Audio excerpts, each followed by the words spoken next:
Magandang araw mga boss, 2025 model itong sasakyan ni customer.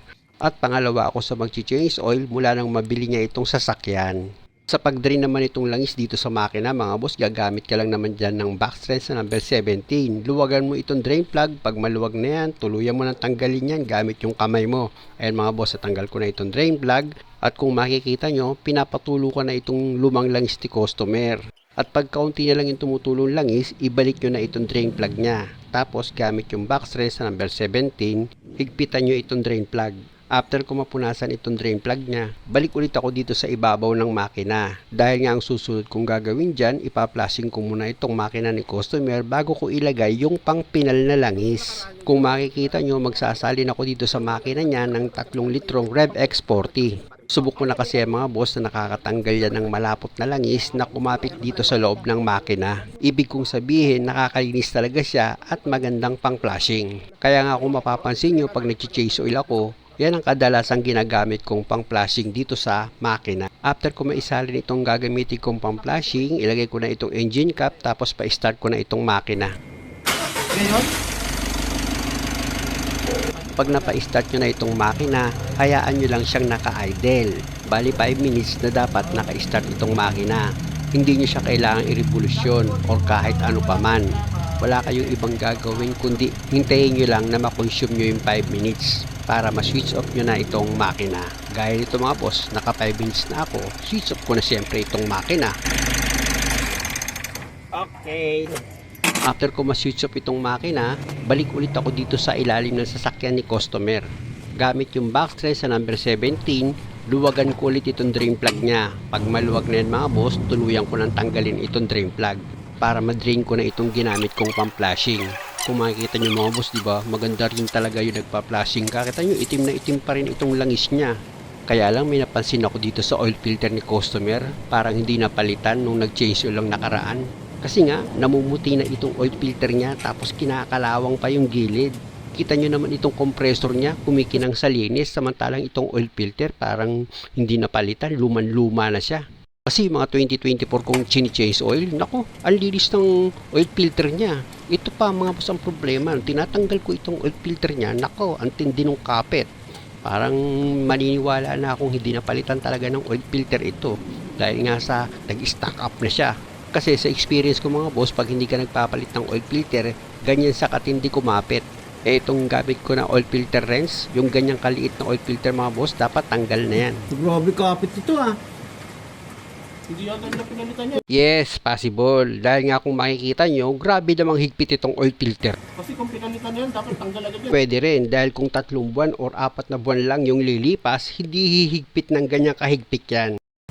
Tama talaga yung sinabi ng tropa ko. Oo, tama yung sinabi ng tropa mo. Sabi ng tropa ko, yung ano niya, Oo. niya, tatrabaho sa kasa. Hindi raw totoo na sini-change uli na yan. Isa pa yung napansin ko, namamasana ng langis dito sa gasket ng oil filter. Grabe, no?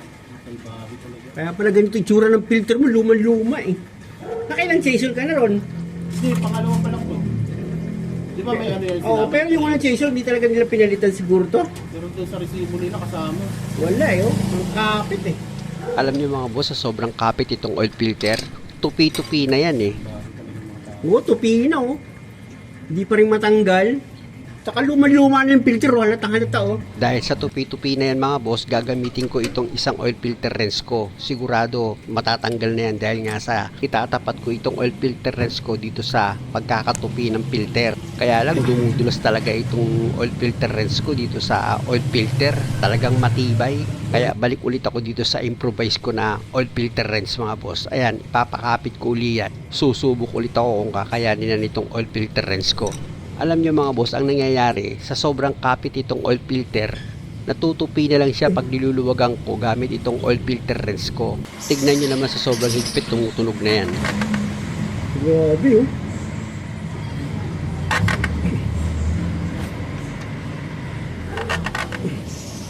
Grabe naman yung tigas nito. Tupi-tupi na yung filter, ayaw pa matanggal eh.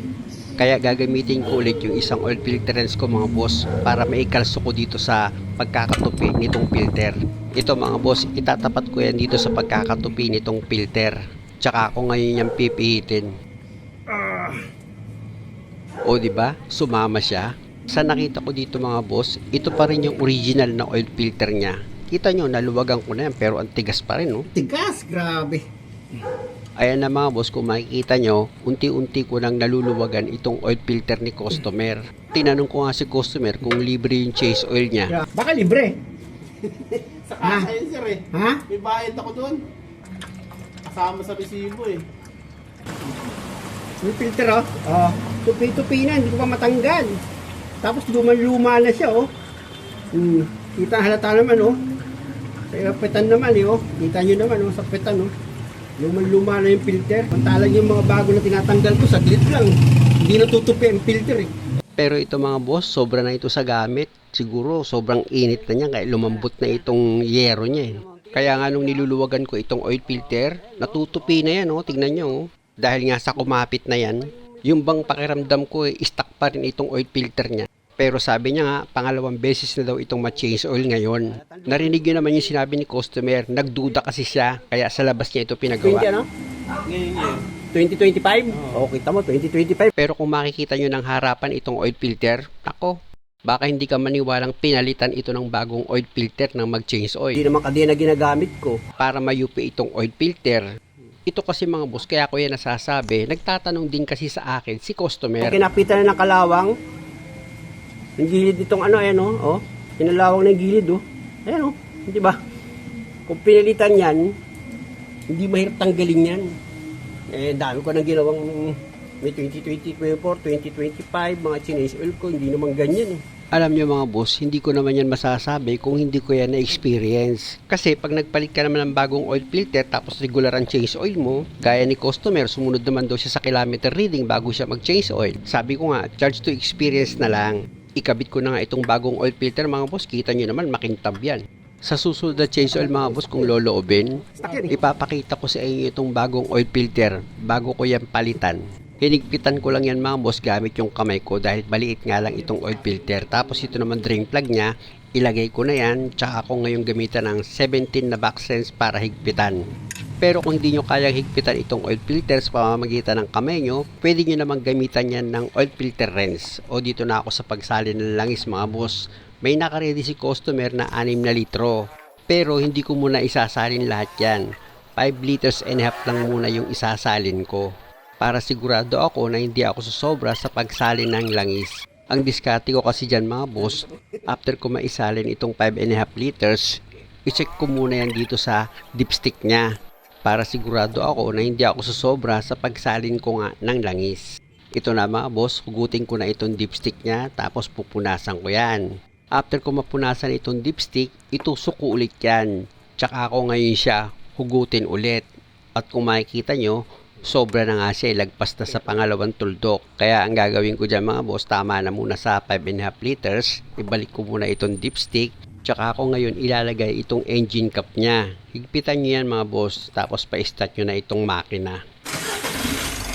After ng ilang minuto naka-start itong makina, switch off ko na yan. Switch off. Tsaka nyo ngayon bunutin ulit itong dipstick niya. Siyempre, punasan nyo yan after nyo siyang bunutin para makuha nyo yung tamang sukat ng langis dito sa makina. Ayan mga boss, kung makikita nyo, itinusok ko na ulit itong dipstick niya. Tapos, medyo patagalin ko lang ng kaunti, tsaka ako ngayon siya huhugutin. At kung makikita nyo, dito sa dipstick niya, kulang pa itong langis sa makina. Ayan o, di ba? Kulang talaga. Hanggang saan dapat yun talaga? Sa tuldok, pangalawang tuldok. Ayan, dito lang, ayan o. Ayan o, dito lang siya o. Kulang talaga. Kaya ang gagawin ko dyan mga boss, tatanggalin ko ulit itong engine cap niya, tapos magsasalin ako ng langis. 1/4 lang naman yung idadagdag ko na langis dyan mga boss, dahil nga sa may natira pa ditong kalahati. Ngayon pag nagkulang pa ulit sa susunod na mga araw, bahala na si customer magdagdag. Kasi nga mga boss, sa pagsukat itong dipstick na gagawin ko, eksakto na yan eh. Nasa pangalawang tuldok na siya eh. Ibig sabihin, nakapull na yung langis niya. O ayan o, nasa pangalawang tuldok na. Oh, sakto na siya oh. Konting-konti lang naman natira, di ba? 6 liters. Actually mga boss, sa pag-change oil na ginawa ko, tinuruan ko dito si customer kung paano niya i-change oil itong sasakyan niya. Para sa susunod, siya na yung gagawa. Muli mga boss, maraming salamat sa panonood. Sana nakakuha kayo ng idea at kung maaari, huwag niyo naman sanang kalimutang mag-subscribe sa channel ko o dito na tayo sa pangalawang video na ang problema ni customer after niya mapacheck up itong sasakyan niya, meron daw malaking sira. Diretso. O, banti na. At ayon siya nag-check up, delikado na daw itong ibiyahe. Ano pa pa dito? Yung arm? Oo. Wala akong tiwala eh. Titignan mo na kaya niya. Ay, kung sasabihin na palitan, papalitan. Eh, kung hindi, hindi. Sige, labas na no. Pinapihit ko itong manibela ni customer pakanan para makita ko kung may uga dito sa upper arm at sa lower arm. Sige, galaw.